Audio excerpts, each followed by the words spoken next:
À l'embouchure du plus grand fleuve français, au milieu du port de Saint-Nazaire, se dressent sous 3,5 hectares de béton brut 14 alvéoles destinés à protéger des sous-marins en guerre. C'est avec Brest, Lorient, La Rochelle et Bordeaux une des 5 bases construites par les Allemands sur le littoral atlantique pendant la Deuxième Guerre mondiale. Dans sa version finale, celle de Saint-Nazaire fait 300 mètres de long, 120 mètres de profondeur, 18 mètres de hauteur, avec une dalle supérieure atteignant par endroits 8,85 m d'épaisseur, soit 480 000 m3 de béton. Elle est la seule érigée en centre-ville. Elle est la deuxième par sa taille après celle de Lorient, mais elle constitue le bloc le plus important construit d'un seul tenant.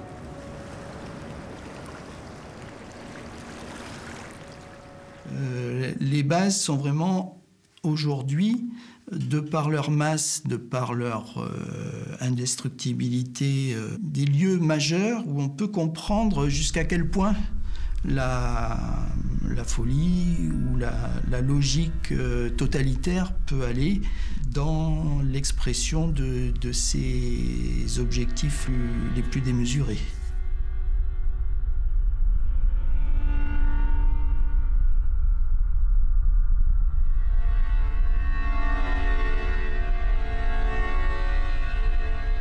À partir de ces bases, les U-boats vont livrer pendant plus de 2 ans dans l'Atlantique une bataille qui aurait pu donner la victoire à l'Allemagne. En ce début de conflit, les sous-marins sont très vulnérables aux attaques aériennes quand ils rentrent au port. Pour donner à ces U-boats toute leur efficacité, la Kriegsmarine, la marine de guerre allemande, leur construit des bases aux dimensions du conflit qui s'annonce. Ces murs racontent une histoire où se mêlent humanité et barbarie.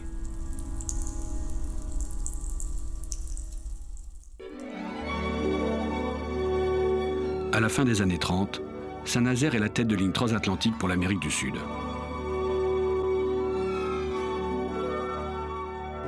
À 1000 km de là, Hitler fascine le peuple allemand et prépare la guerre. Le 10 mai 1940, les Panzers du général Guderian passent à l'attaque et traversent les Ardennes. L'armée française, qui passe pour la première du monde, s'effondre en 20 jours. Toutes les puissances militaires doivent improviser de nouvelles stratégies. Le 17 juin 1940, le maréchal Pétain demande l'armistice.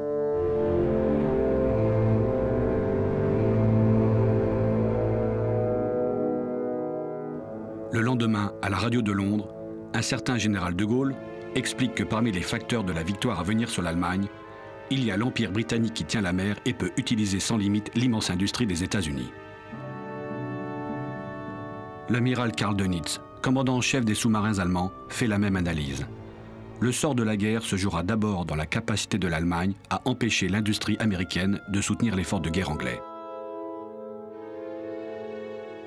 Karl Dönitz connaît parfaitement l'efficacité des sous-marins. En mars 1918, il avait été nommé commandant de l'U-boat UC-25, puis de l'U-boat 68, avec lesquels il coulera 17 bateaux en quelques mois. Les U-boats, les sous-marins allemands qu'il dirige en ce début de la Deuxième Guerre mondiale, sont pratiquement identiques à celui qu'il commandait pendant la Grande Guerre. En septembre 1940, Dönitz souhaite disposer de 300 sous-marins, mais la Kriegsmarine n'en possède que 57, autant que la flotte anglaise.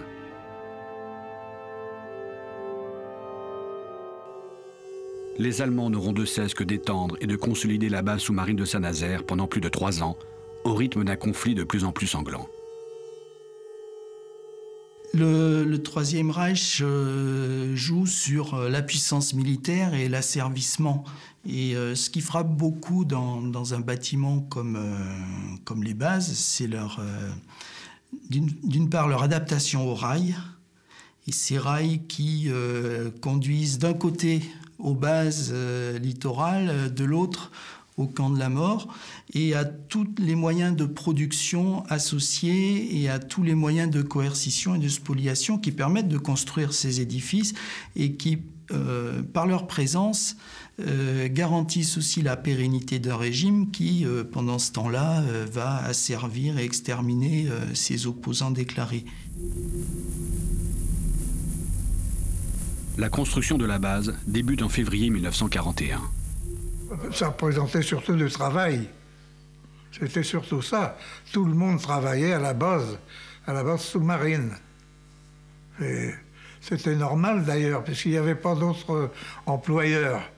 Ils ont commencé par le carré de la Transat. Vous savez où c'est que le carré de la Transat, c'est où c'est qu'elle a la sous-marine maintenant. Mais avant la guerre, c'est ce qu'à Saint-Nazaire, on appelait le carré de la Transat. C'est là où c'est que venaient accoster les paquebots qui desservaient l'Amérique du Sud. Ils ont nettoyé tous les quais qui étaient autour, ils ont tout supprimé. Ils ont isolé le carré de la Transat avec des ronds de pales planches qu'ils ont remplis de sable de façon à leur donner de la stabilité. Ils ont pompé, ils ont asséché tout le carré de la Transat.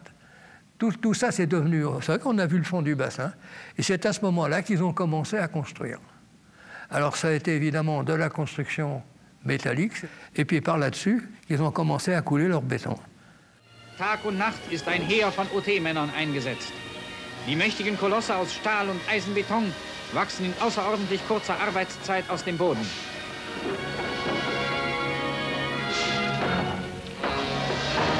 Das Eisenflechtwerk für eine Bunkerwand.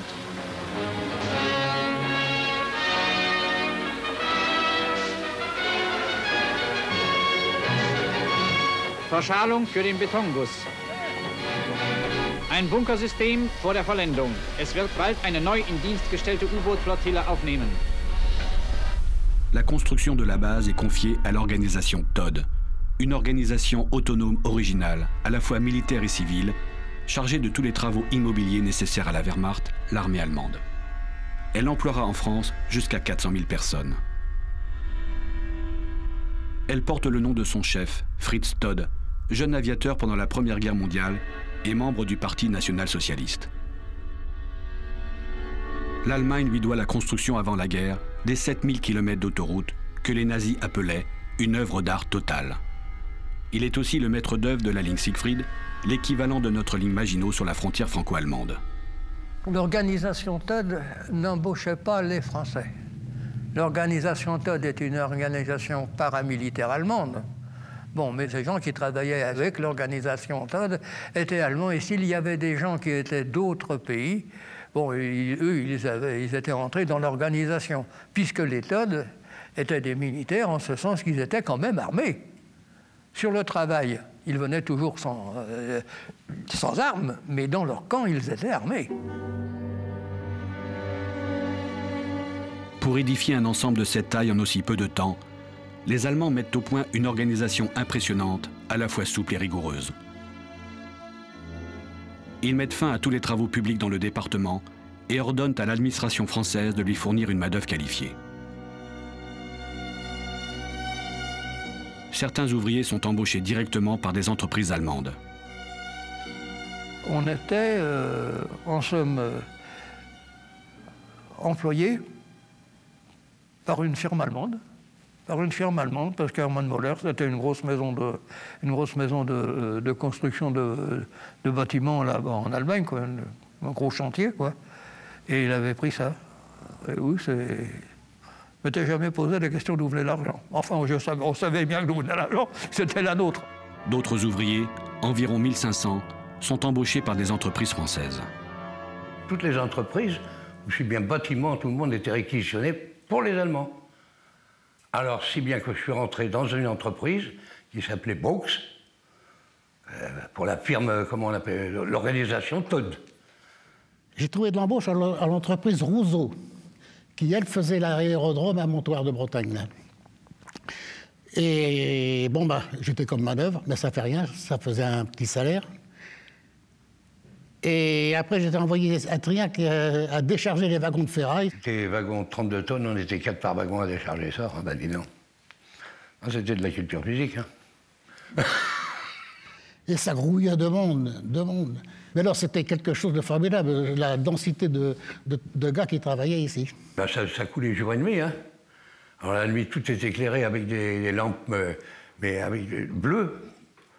On était taillé avec corvéable à Bercy, quoi. Une équipe ici, une équipe là, on faisait pas mal de boulot, on changeait d'outillage, en l'occurrence de la pelle à la pioche. On était partout, quoi. Quand ils avaient nous, comme là, un jour on était là, le lendemain, ça y est. Par contre, on pouvait manger. Alors il y avait des camions qui s'amenaient avec le rata là, dans des bidons. Nick Cécène, hein, on n'avait pas beaucoup de bout avec ce qu'il nous donnait. Hein.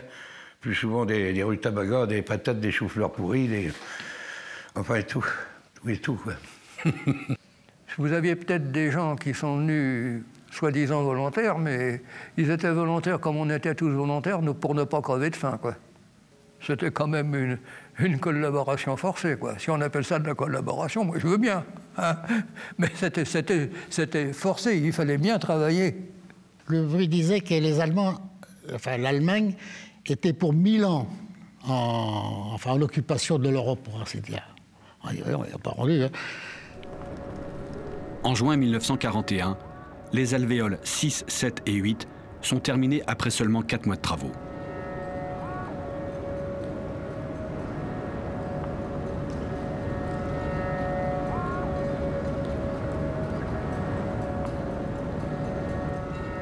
Le 30 juin 1941, Todd remet les clés de la base à Dönitz. L'U-203 entre le premier dans l'alvéole 7, faisant de Saint-Nazaire la première base opérationnelle de la Kriegsmarine.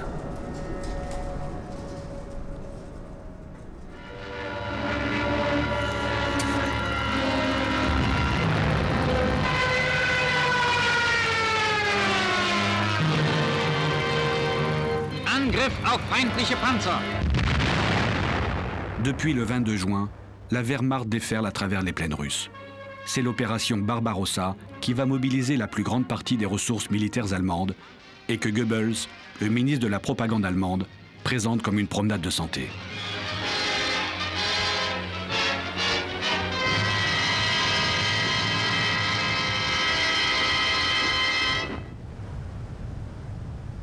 Devant les travaux de construction de la base, les habitants de Saint-Nazaire se posent bien des questions. À ce moment-là, on ne comprenait pas pourquoi, au plein soleil, en pleine vue, tout le temps, hein, sans rien se cacher, les Allemands travaillaient et que les Anglais ne venaient pas. La logistique de la Royal Air Force et du Bomber Command n'avait pas des appareils qui étaient suffisamment efficaces pour pouvoir attaquer ces bases. Ces avions étaient des bombardiers bimoteurs, ayant un rayon d'action qui était relativement limité. En plus de ça, les bombes qui sortaient des fabriques de 1939 à 1941 étaient disons, légères, puisqu'elles faisaient 44 kilos, et les plus lourdes étaient de 1100 kilos.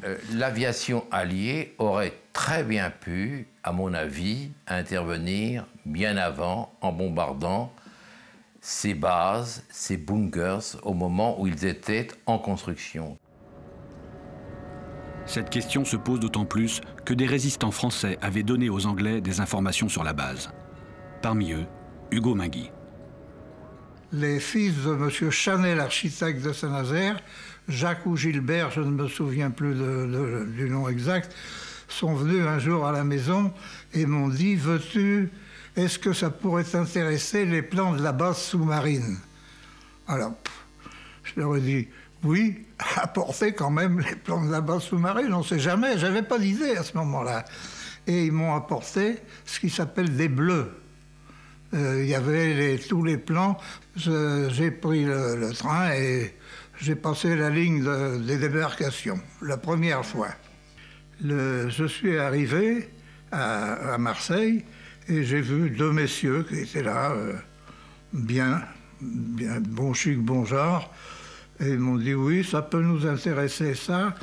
Mais ce qui nous intéresserait surtout, c'est de savoir, dans cette future base sous-marine, la composition de béton, du ciment, du sable. Je n'y connaissais rien du tout, hein, moi. Et je dis, ah bon, ben, je vais poser la question. Et il m'a dit, vous pourrez nous donner une réponse? Je dis, oui. Il suffit simplement de retourner en zone occupée et puis de repasser avec les renseignements en zone non occupée. Alors, en 40-41, je suis passé 7 fois à la ligne de démarcation. C'est plus de l'inconscience, c'est de l'habitude à partir de ce moment-là. Winston Churchill, qui était le grand patron de toutes les opérations, n'était pas du tout enclin à bombarder les bases. Il était très axé sur les sous-marins en cours de navigation. Au haut commandement allié, manifestement, ces bases sous-marines ne les intéressaient pas. Ils pensaient que ces bases seraient de toute façon détruites le moment venu. Ils concentraient tous leurs efforts vers l'Allemagne, c'est-à-dire les usines de construction, les chantiers navals, etc. Et peu leur importaient les bases sous-marines de l'Atlantique. Les U-boats partent à l'assaut des convois alliés, soutenus par une propagande virulente. In einem Stützpunkt unserer Unterseeboote am Atlantik. Das Unterseeboot des Kapitänleutnant Topp. Allein auf dieser Fahrt versenkte Kapitänleutnant Topp 7 Frachter und erhöhte damit seine Versenkungsziffer auf 208.000 Bruttoregistertonnen. In Würdigung dieser Leistung verlieh ihm der Führer das Eichenlaub zum Ritterkreuz des Eisernen Kreuzes. Churchill écrira dans ses mémoires « Nous ne pouvions jamais oublier que tout dépendait de l'issue de ce combat. » En mars 1941, alors que les grands navires de surface allemands connaissent malgré leur puissance de feu des échecs répétés, l'amiral Dönitz met au point les attaques par meute. Le sous-marin plonge avec rapidité. L'équipage doit se retenir pour ne pas tomber. Ces attaques réjouissent fort le gouvernement de Vichy et Radio Paris.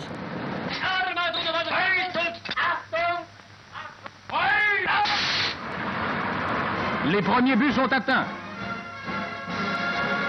Pendant ce temps, à la faveur du crépuscule, les autres sous-marins, alertés par l'état-major, forçant de vitesse, se placent sur la route du convoi. Ils se mettent en plongée et c'est l'attaque simultanée et massive des navires ennemis.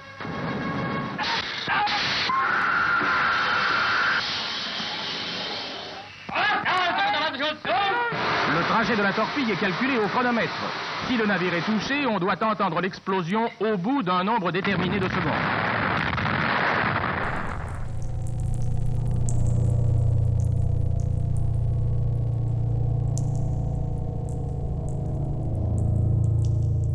De juillet 1941 à janvier 1942 sont construites les alvéoles 9 à 14 qui peuvent accueillir 2 sous-marins chacune.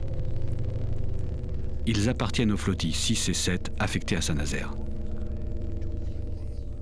Plus de 3000 ouvriers sont requis dans le cadre du travail forcé.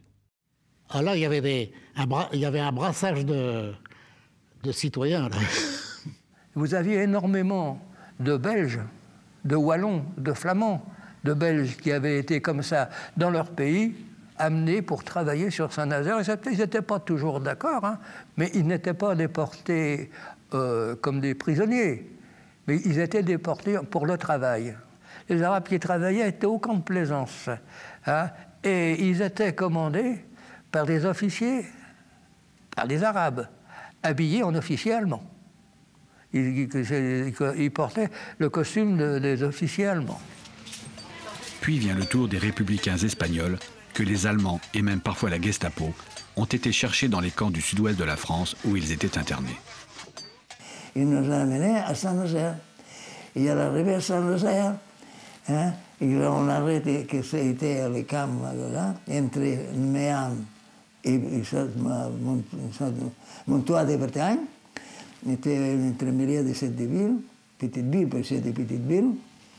Ils nous ont arrêtés et moi, je regarde, comme ça, normal, il y avait une affiche qui disait « Lager Franco ».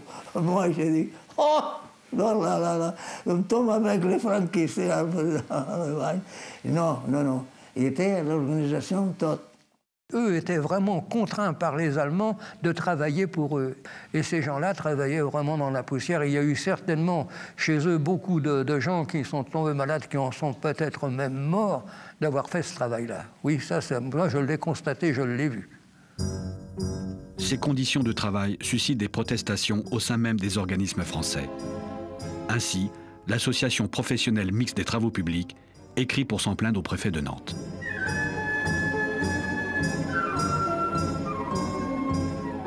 Sur le chantier, des ouvriers résistent comme ils peuvent. Et un jour, bon, on a fait un accord de ne pas travailler personne. On a dit on ne se lève pas. Alors, ça a eu un boum, qu'on passe le matin, il dit « Austin !» Il faisait comme ça, comme si personne ne s'est levé. Oh là là! Bon, ça vient la police, ça vient un colonel SS, méchant comme tout, au commencement après récoller. Et il dit il faudra me fusiller quelques-uns pour la discipline et le cacher de travailler. Et on a demandé la parole, quelques-uns, et d'autres ici, et cela.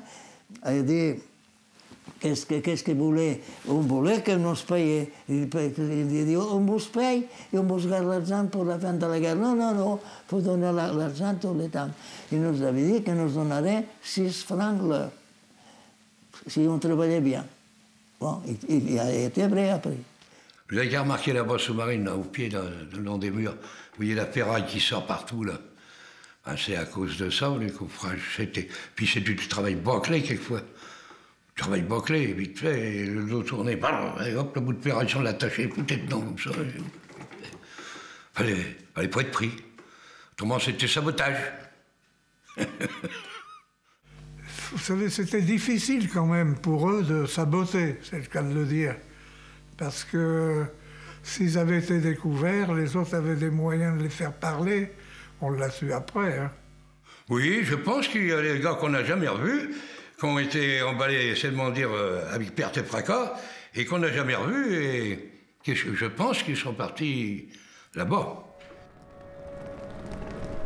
Le 7 décembre 1941, le maréchal Keitel, chef de l'état-major de la Wehrmacht, signe le décret Nacht und Nebel. Il organise la disparition administrative complète des opposants à l'occupation allemande. Une fois arrêtés, ils sont mis au secret absolu et la plupart sont contraints à des travaux destinés à les faire mourir d'épuisement. Ce même 7 décembre 1941, le Japon attaque les États-Unis à Pearl Harbor. 2 jours plus tard, Hitler leur déclare la guerre.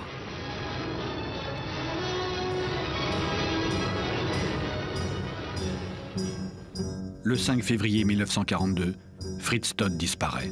Obsèques nationales du général Todt, ministre du Reich, qui a trouvé la mort dans un accident d'avion sur le front de l'Est, alors qu'il accomplissait les devoirs de sa charge.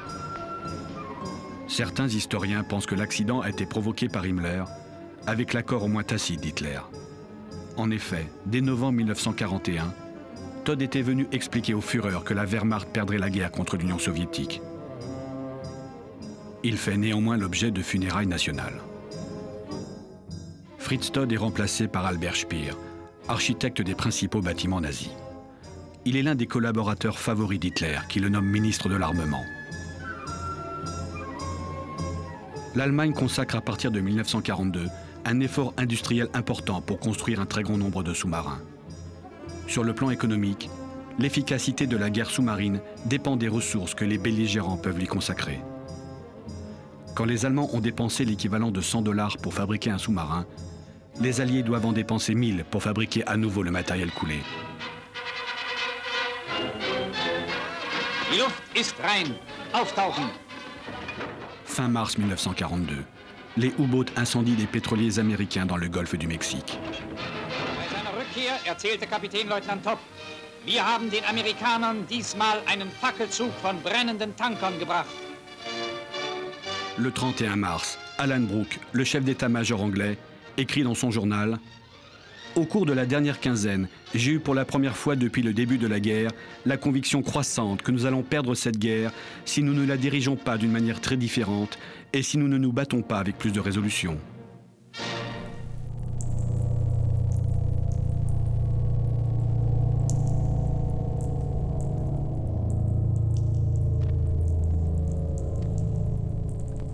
Les alvéoles 1 à 5 sont construites de février à juin 1942. Le premier toit de la base, qui recouvre l'ensemble des 14 alvéoles, fait 3,50 m d'épaisseur et résiste à des bombes d'1 tonne. Le 27 mars 1942, le premier convoi de 1148 juifs français arrive à Auschwitz.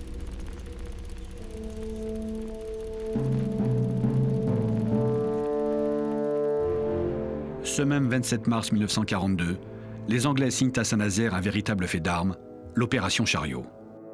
Un commando de 600 hommes a une première mission, envoyer un destroyer bourré d'explosifs, le Campbellton, détruire la forme Joubert, la seule sur la côte atlantique qui peut accueillir pour des réparations les grands navires allemands comme le Tirpitz. Et une deuxième mission, investir le port afin de neutraliser les accès de la base aux U-boats. Eh ben, ça sifflait, hein. Il fallait être complètement dingue, parce que, en réalité, il y a eu une alerte aérienne, hein. Alors les Allemands, on les entendait tous gueuler « Flieger-Alarm, Flieger-Alarm, Flieger-Alarm, alarme, bon, des avions ».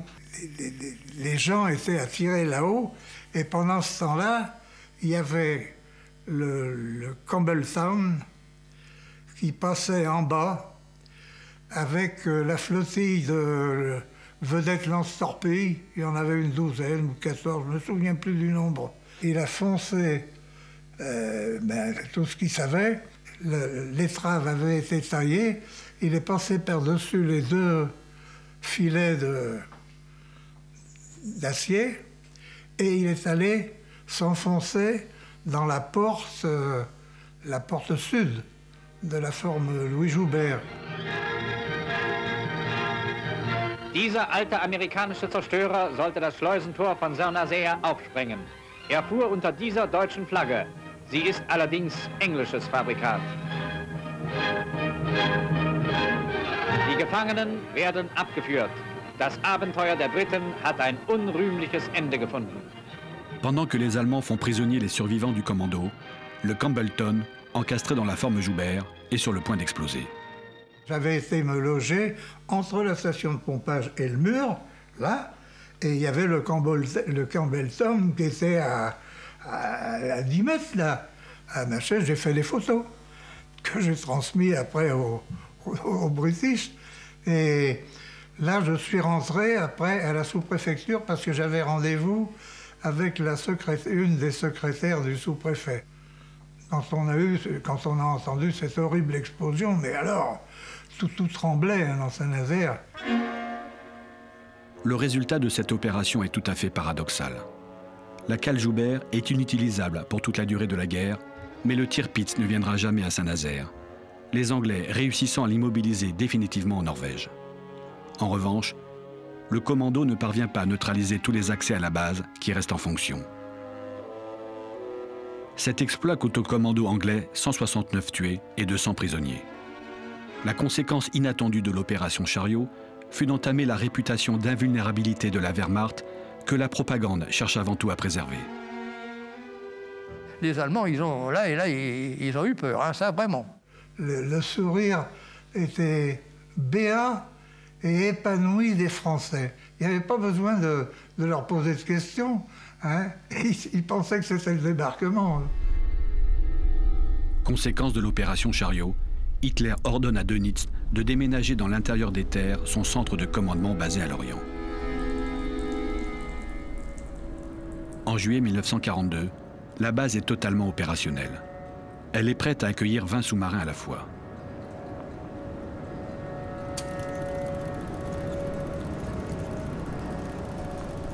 Les U-boats coulent le plus fort tonnage mensuel de toute la guerre, 760 000 tonnes, soit à peu près 140 navires.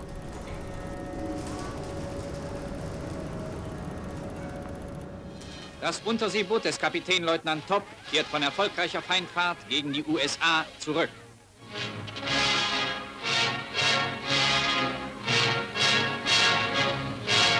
Kapitänleutnant Topp versenkte mit seinem Boot bisher 208.000 Tonnen feindlichen Schiffsraumes.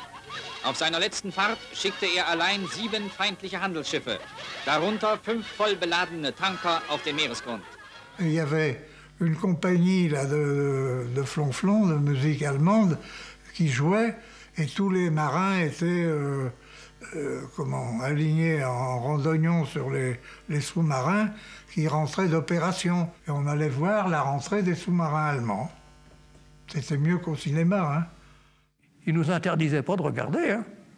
Ils ne nous convoquaient pas pour y aller, non. Mais ils ne nous interdisaient pas de regarder. Les sous-mariniers sont de véritables héros de la Kriegsmarine. Ils sont littéralement chouchoutés quand ils arrivent au port. Ils consacrent leurs escales à faire la fête, notamment à la Baule. Ils peuvent même se permettre d'écouter des orchestres de jazz. Monsieur Jan Kahnke, qui navigua comme infirmier dans la 6e flottille basée à Saint-Nazaire, raconte. C'était la folie. C'était la folie parce que les gars, ils savaient, après ce moment-là, ils savaient qu'ils ne viennent pas. Alors, tout était permis. On se souillait la gueule, on faisait tout ce qu'on voulait, mais des gens et des gars, ils savaient très bien. C'est la dernière sortie, après c'est fini. C'était bien à nous, on était à part, on avait, comme je vous dis déjà, on avait beaucoup d'avantages, et on était un peu fiers aussi, on peut dire on était fiers, pas à la fin, au début, de faire partie d'une unité spéciale, une unité vraiment à la hauteur, au sommet de la marine. Pour ces techniciens de haut niveau, ces privilèges ne sont que la contrepartie d'une réalité simple. Dans un sous-marin, il n'y a pas de blessés. On revient ou on y reste. La paix augmente, même si on ne montre pas la paix, mais la paix existe. La paix existe toujours. On peut avoir des cauchemars encore 20 ans après. Am Unterwasser-Horchgerät. Die Schraubengeräusche des Bewachers kommen immer näher. Der Kommandant hört mit. Der Bewacher überläuft das Boot.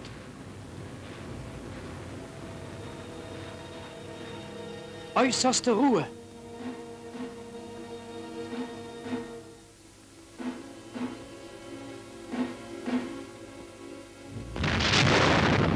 Wasserbomben.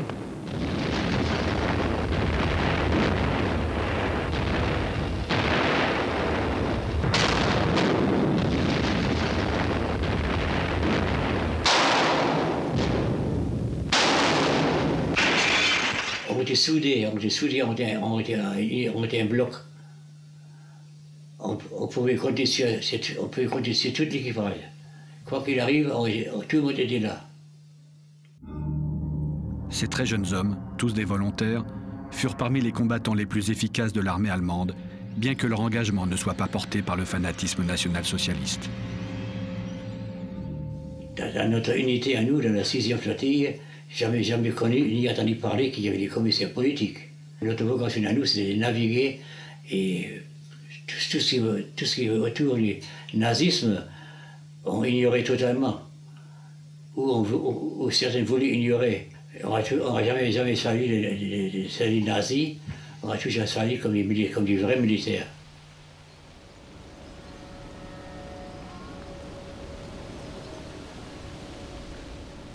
De juin 1942 à juin 1943, la base ne connaît pas de nouvelle extension. Les Allemands construisent simplement l'annexe nord, constituée de logements pour les ouvriers et d'une tour de défense placée à l'arrière du bâtiment principal. Ils continuent d'en aménager l'intérieur. Les murs du fond des alvéoles et des 2 interbox portent encore la trace des bureaux, magasins et ateliers qui en faisaient une petite usine autonome. Si la base ne connaît pas de grands bouleversements, autour d'elle, en revanche, vient le temps des affrontements décisifs.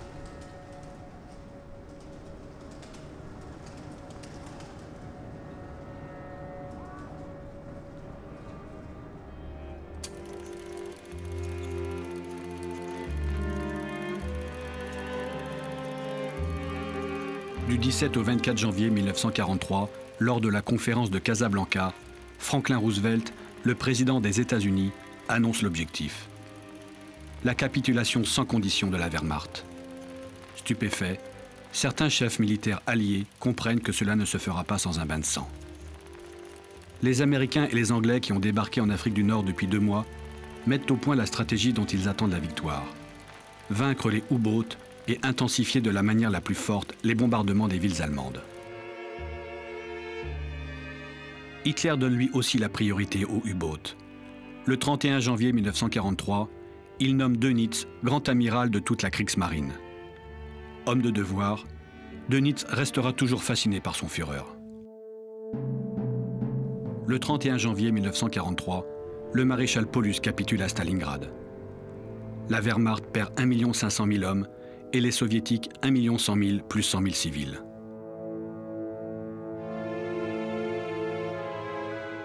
En mars 1943, les U-boats coulent encore 627 000 tonnes de navires marchands. Pendant tout ce temps, les Alliés ne cessent d'intensifier les bombardements des villes de Saint-Nazaire comme de Lorient. Le bombardement massif comme ça nous a surpris. Et puis ça nous a choqué quand même un petit peu. Disons la vérité, ça nous a choqué quand même un petit peu de la façon de voir comment que ça se passait.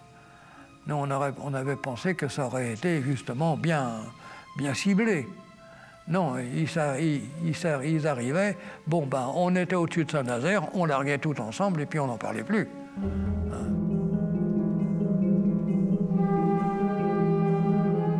En novembre 1942, les B-17 et B-24 américains effectuent 5 bombardements.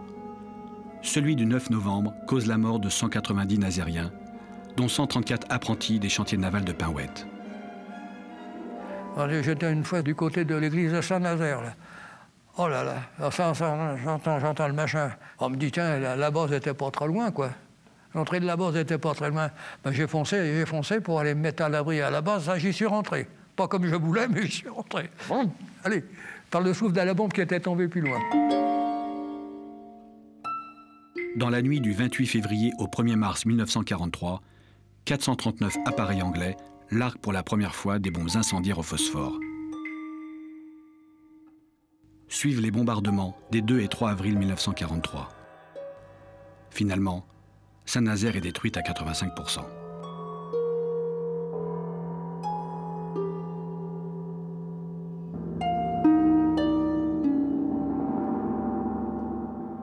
Ces bombardements n'affectent en rien la base, car il s'agit pour les Anglais de dévaster la totalité du territoire où se trouvent les ressources dont dépendent les opérations des U-boats.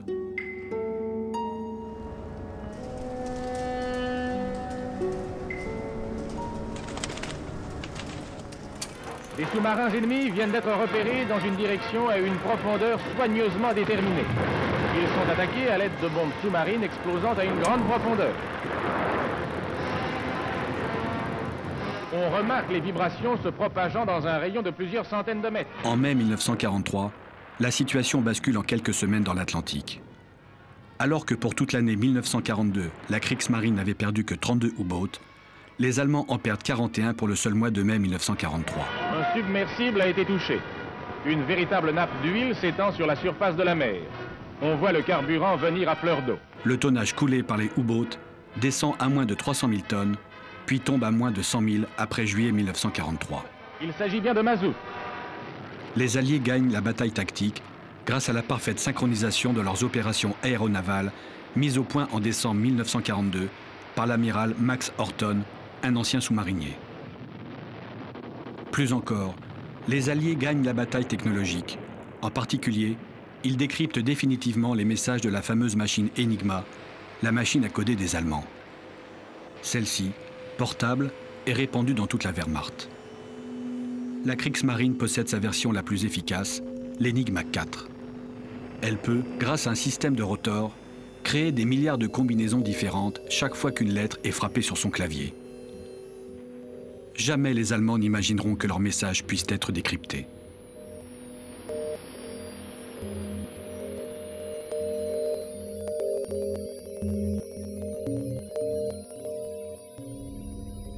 Après l'opération Chariot, Dönitz regroupe son centre de télécommunications dans un bunker relié par un souterrain au château de Pignerol, près d'Angers.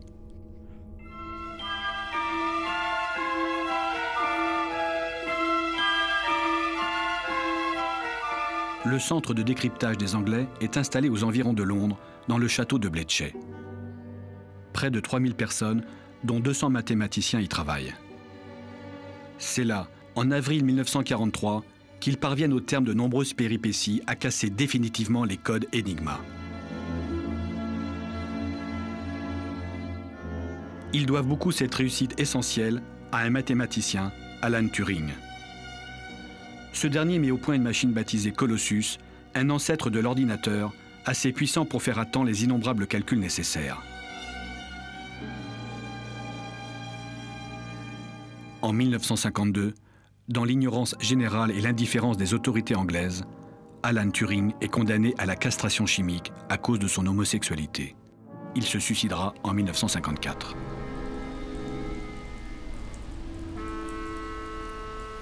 En juin 1943, alors que la bataille de l'Atlantique est perdue pour la Kriegsmarine, les Allemands renforcent le toit de la base par une nouvelle dalle de 1,70 m de haut sur 95% du bâtiment.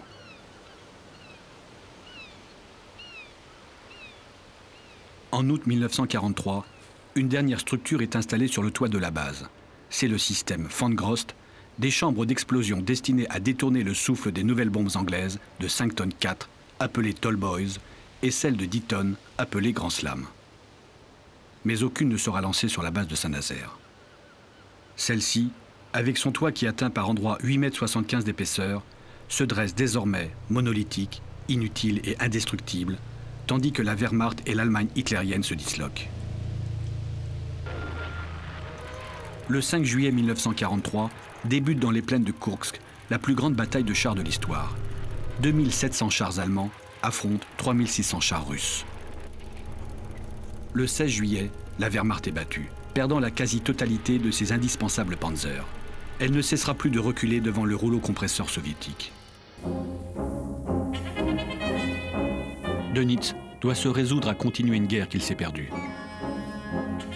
Les équipages sont sans cesse modifiés dans les sous-marins, de sorte que les hommes ignorent les pertes réelles. À partir de mai 1943, les chances de survivre pour un sous-marinier allemand ne dépassent guère 3 sorties, soit une espérance de vie d'environ 62 jours. Sur toute la guerre, 27 000 sur 39 000 sous-mariniers sont morts. 34 000 marins, alliés ou neutres, ont péri dans l'Atlantique.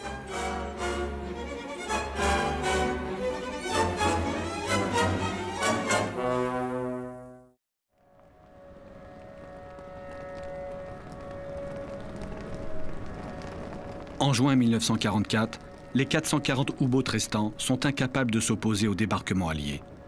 Seule une quarantaine sont encore en état de naviguer. En août, la 7e flottille quitte Saint-Nazaire pour la Norvège et la 6e est dissoute. Les U-boats partis et la Wehrmacht acculée à une défaite inévitable, l'histoire militaire de la base ne va pas s'arrêter pour autant. Elle va connaître une ultime métamorphose dans un épilogue qui confine à l'absurde. Le 18 septembre 1944, les Alliés, au prix de combats très durs, s'emparent de Brest et de sa base sous-marine. Comme dans d'autres ports de l'Atlantique, Hitler décide de transformer celle de Saint-Nazaire en forteresse terrestre. La base est renforcée pour soutenir des combats prolongés. Ces ateliers, qui servent à entretenir des sous-marins, sont reconvertis dans ce but. Les Alliés, soucieux d'arriver à Berlin le plus vite possible, décident de ne pas attaquer les bases sous-marines. Ainsi se créent différentes poches, dont celle de Saint-Nazaire. De septembre 1944 à mai 1945, 100 000 civils vont rester coupés de la France qui se libère, sans possibilité de sortir, de s'informer ou de s'approvisionner. À partir du moment quand la poche s'est fermée, on dit bon, faut faire avec, on est enfermé, on ne peut plus sortir, il faut attendre les événements, qu'est-ce qui va se passer maintenant? C'est une affaire politique entre les Américains et les Allemands. Si ça n'a pas passé quelque chose, ça aurait fait des dégâts énormes, énormes, parce que nous, on était 35 000 hommes armés, au repos pendant un an, physiquement bien en forme. S'il y a eu quelque chose de ce côté français, côté américain, ça aurait fait des dégâts énormes des deux côtés, parce que nous, on ne serait pas laissé faire, parce qu'on ne pouvait pas sortir. Maurice Brosseau s'échappe de Saint-Nazaire, entre dans la résistance et se retrouve sur la frontière de la Poche. Eh ben, on était à poste fixe, nous, dans les tranchées, on avait des casemates, et puis les Allemands étaient de l'autre côté du canal, alors quelquefois, ils venaient en patrouille chez nous, parce qu'il y avait des fermes qui étaient abandonnées entre les lignes. Et il y avait du ravitaillement, il restait des poulets, il restait des gens qui étaient partis à toute vitesse. Alors ils venaient au ravio, puis nous on les attendait, puis quelquefois c'était échange peu coups entre eux et nous, et puis voilà. Puis ça bagarrait, traverser le canal. J'ai traversé le canal dans sa brèche à coups de mitraillette aux fesses. Heureusement que les Wallons nazériens m'avaient appris à nager. Dans la Poche, un journal hebdomadaire, dit Festung, est entièrement consacré aux soldats allemands qui célèbrent la fidélité au Führer et leur donnent des nouvelles de leurs camarades présents sur d'autres théâtres d'opération. Un avion fait presque tous les jours la liaison avec une Allemagne à feu et à sang.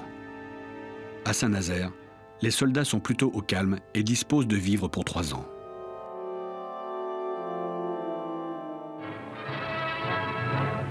Am Weihnachtsabend standen die deutschen Besatzungen im Sprechfunkverkehr mit der Heimat. Aus Saint-Nazaire übermittelten der Kommandant der Festung und der Marinebefehlshaber die Grüße ihrer Besatzungen an die Heimat.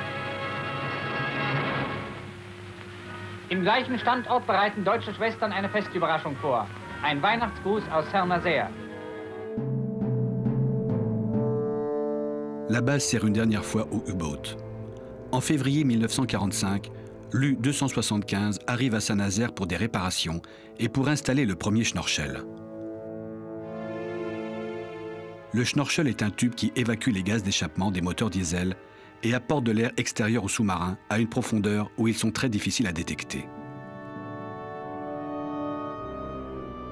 Mais ce progrès technologique, comme les sous-marins de type 21, beaucoup plus rapides et capables d'échapper aux recherches des Alliés, arrive trop tard pour sauver l'Allemagne. Le 11 mai 1945, soit 3 jours après la capitulation de la Wehrmacht, le général-lieutenant Young, commandant des troupes allemandes dans la poche, se rend aux Américains à Bouvron. C'est ainsi que Saint-Nazaire est officiellement la dernière ville libérée en Europe. Le 15 mai 1945, De Gaulle peut annoncer à l'Assemblée nationale « La victoire est aux dimensions de la guerre. Il fallait donc que la victoire fût une victoire totale. Cela est fait en tant qu'État, en tant que puissance, en tant que doctrine. Le Reich allemand est complètement détruit. » Karl Dönitz est arrêté le 23 mai 1945 avec Albert Speer et le général Jodl, numéro 2 du grand état-major de la Wehrmacht. Ils sont traduits devant le tribunal international militaire de Nuremberg avec 22 autres accusés. Le 1er octobre 1946, le tribunal rend son jugement. Albert Speer est condamné à 20 ans de prison pour crimes de guerre et crimes contre l'humanité. Karl Dönitz est condamné à 10 ans de prison pour préparation d'une guerre d'agression. Il est aussi reconnu coupable de crimes de guerre pour n'avoir pas respecté, à compter de décembre 1942, les conventions internationales sur le secours aux naufragés. Mais le tribunal ne lui inflige aucune peine pour ce motif, parce qu'en juin 1940, les Anglais avaient décidé, autour de leur côte, de ne pas respecter ces règles, tout comme les Américains durant la guerre dans le Pacifique. La paix revenue, la base reste au cœur de la ville, une architecture qui pose encore question. Que faire de ces vestiges dans une société qui privilégie l'environnement, le cadre de vie, la douceur, les loisirs, le développement durable, alors que toutes ces bases représentent exactement le contraire, l'agression, une industrie et une technologie tout à fait spectaculaire et impitoyable, une dimension militaire dont on a perdu potentiellement la mémoire et des buts de société totalement incompatibles avec la dignité et le respect des droits de l'homme.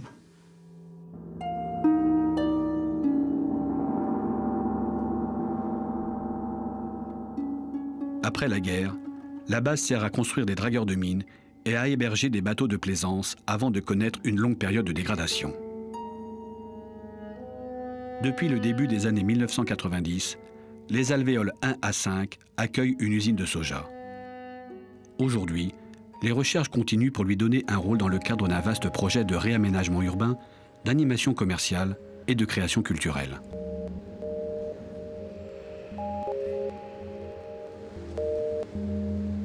L'alvéole 6 héberge le musée sur les paquebots transatlantiques. L'alvéole 14 accueille des expositions contemporaines et la scène rock.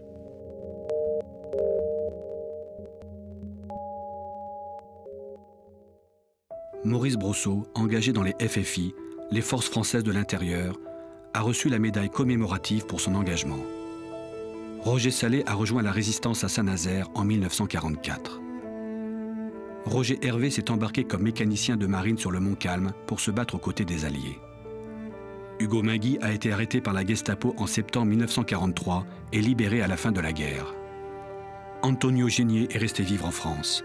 Après 2 procès, il réussit à se faire indemniser par la République fédérale d'Allemagne. Yann Kanke est resté vivre en France près de Saint-Nazaire, où il a épousé une Française.